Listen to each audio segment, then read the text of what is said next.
today I want to talk to you about my February TBR slash Historiathon TBR slash, let's just call it pile of possibilities, which is not my phrase. It's come from other places, but February is, of course, the shortest month of the year. And when I was doing my February TBR, I thought at the start that it was going to be a relatively light TBR month. And then as I got to writing down everything that I wanted to read, it became 12 books long. And joy of joys, Scribd has already cut me off until the 18th of February. I'm not really sure how that happened, but they've already kind of cut me off to a lot of these books. So audiobooks, probably not really an option for me. So this little stack right here is not even all the books, but I got a bunch from my library and a few from my physical TBR, which is good. But yeah, it's probably not going to happen to read 12 books physically in 28 days. First of all, let's talk about the Historiathon. This readathon is an all-month-long readathon, and it is run by Amanda from The Curly Reader and Angie, I believe is her name, from The Science Mama. And they have created a bingo board just like they did last year, and I'll pop it up here. And luckily, I have gotten some books that will cover multiple prompts for this. So I'm very happy about that because I think that I will only have to read 4 books for this readathon to cover every prompt except for the group read. So let's see what I've picked out. So the first book that I want to read for the Historiathon will actually cover, let's see, let's count, 3, maybe 4 of the prompts for Historiathon. And that book is, sorry for the library glare, Hamnet by Maggie O'Farrell. I have really been wanting to read this book, and so when a bunch of these prompts popped up and I realized that this one fits a lot of them, I thought, perfect. And surprisingly, this book was available in my library and I got it right away. First, we have a book set in a place I've visited. I have been to England, and even more specifically, I have been to the home of Shakespeare, which is, assuming, where Hamnet lived. I'm also going to pick this for a multi-generational read, and I don't know if this really is what they were going for with this prompt, but considering it talks about Shakespeare's wife and his children, that seems multi-generational to me. Also, and I am maybe going to be pushing this a little bit, but obviously this cover has people on the cover, but the cover that I like better for Hamnet is the one that I will pop up here that does not have people on the cover. So while I might be able to get this book on audiobook, and the one that I'm hopefully going to be able to get is that other cover, that's what I'm going to go with. So, you know, disregard this cover because I don't like this cover as much. And the last one, of course, is a book with a person's name in the title.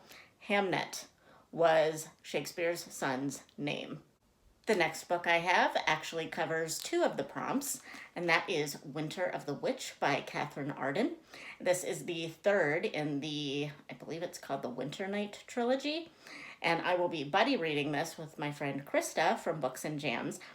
And this book covers the prompts of a book set in the winter and also a historical subgenre, because I would consider this more of historical fantasy than just strict historical fiction, because it is set in Russia, and I'm not really even sure of the time period, but it's way far back. But it talks a lot about Russian folklore and like magical things that happen. There is a frost god that is a central character in here. So, and obviously Vasya, the main character, is a witch. So obviously magical things happen when she's around. So I'm really excited to get to this book. It will finish off a trilogy for me, which I'm really excited about. And I like reading with Krista, so yay. Next book that I picked, I'm really excited about, and I know I keep saying that, but it is because I actually got it off my physical TBR, which I don't have many books on my physical TBR. It's only about 45, 46 books, but they have all just been languishing there since library book sales were a thing. And obviously, right now, library book sales are not a thing, so you can imagine how long these books have been sitting on my shelves. So, for the prompt of a book set during a war that is not World War II, because, of course, historical fiction is notoriously saturated with World War II fiction, I decided to go with March by Geraldine Brooks. And this is set in Civil War era, and it is about Mr. March, who is the father of the March sisters from Little Women. And I also think that I will use this book for the prompt of a multi-generational book, because obviously it deals with the father of the March sisters, and the March sisters feature in this book too. So father-daughter relationships in this will be a thing, I'm sure. So yeah, I am really looking forward to this one. And this is one of the few books on my TBR that is really pretty short. So I'm even more excited about that. The next book I have also came from my physical TBR, but it is not a short book.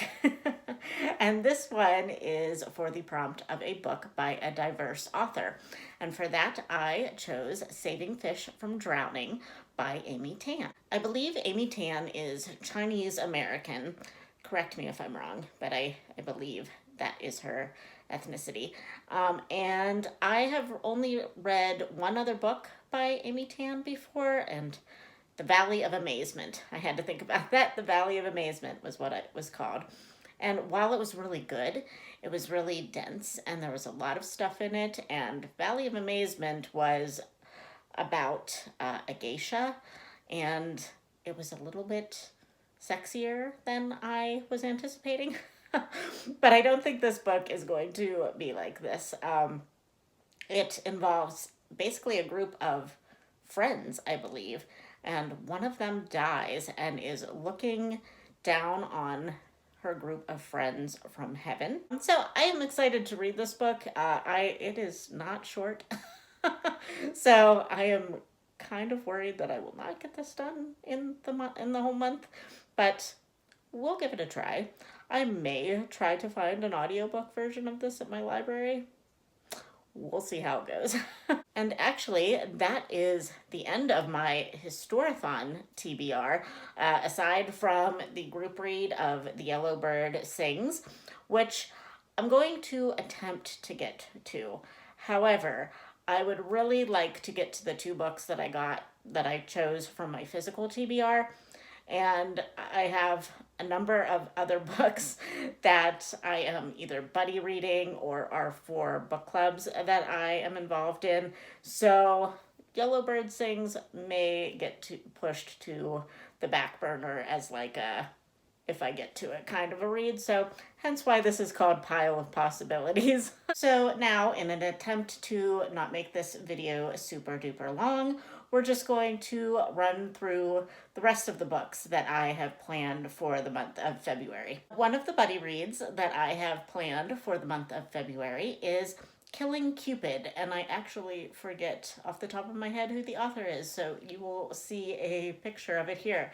I am reading this with my friend Linda from Linda's World of Books. This is actually going to be our first buddy read ever, and I'm really excited about that.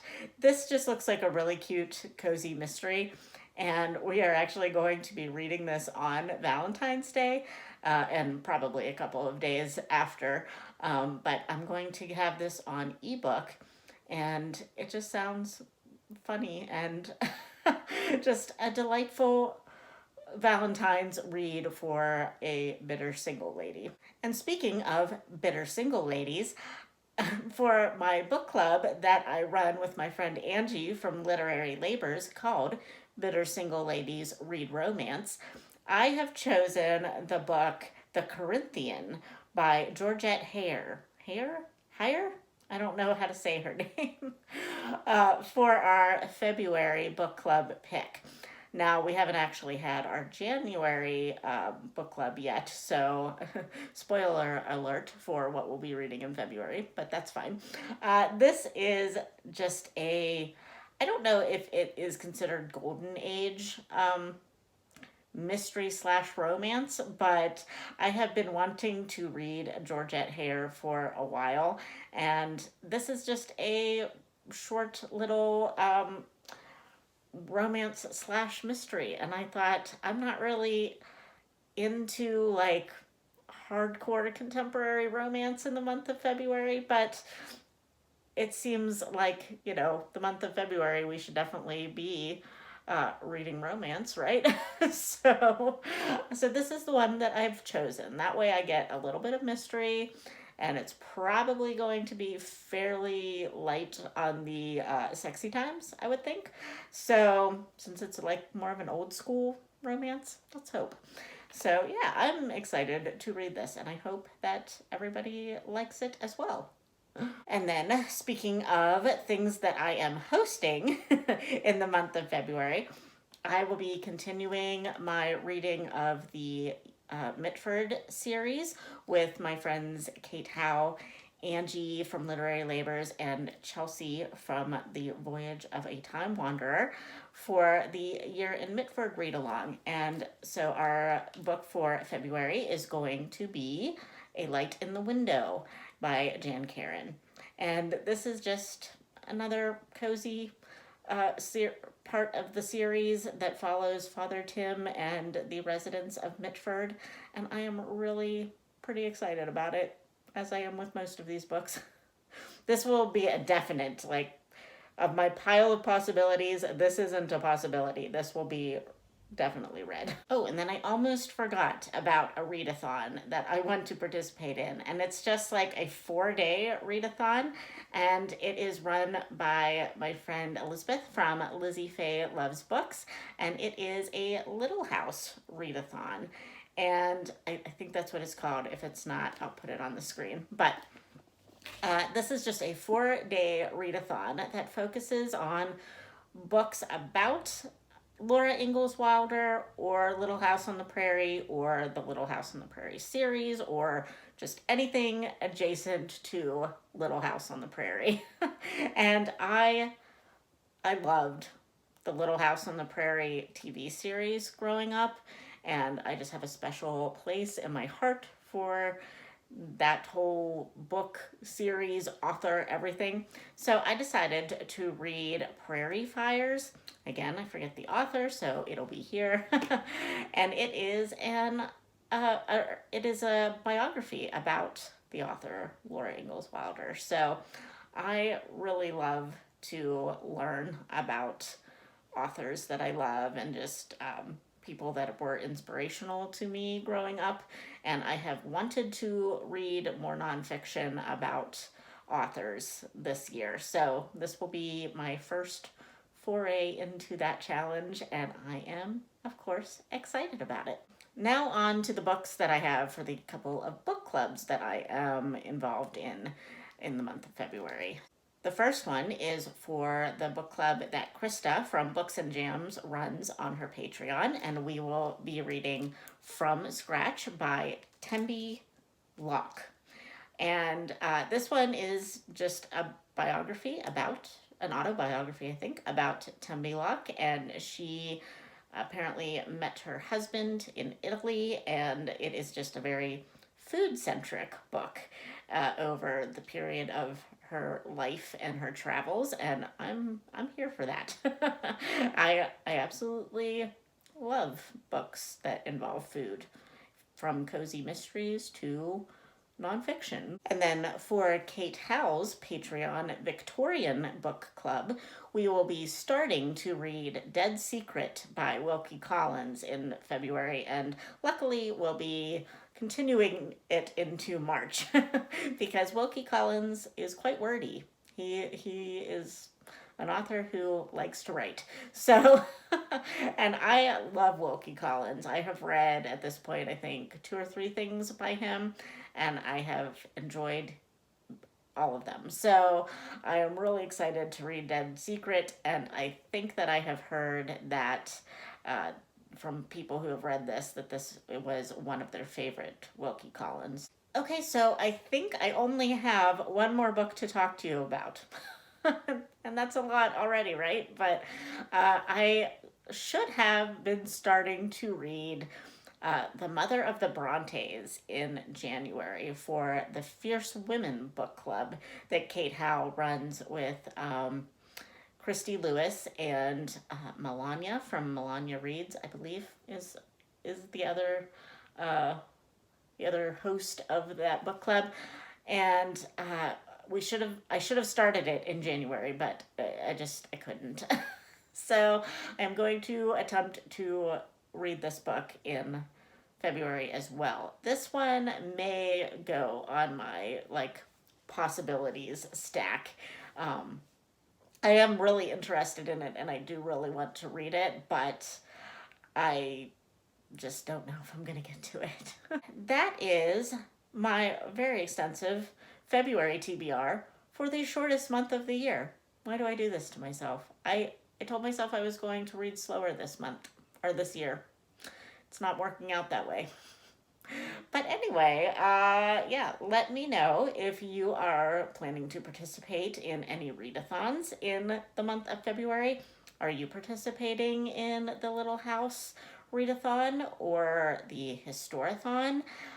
Or is there another readathon that I should know about for the month of February? Not for this February, next February. So I can put it on my future calendar for readathons. So I hope you are enjoying the last few days of January. I cannot believe that January went so fast. And I am just already overwhelmed. So I will talk to you soon. All right, friends, I'll talk to you soon. Bye.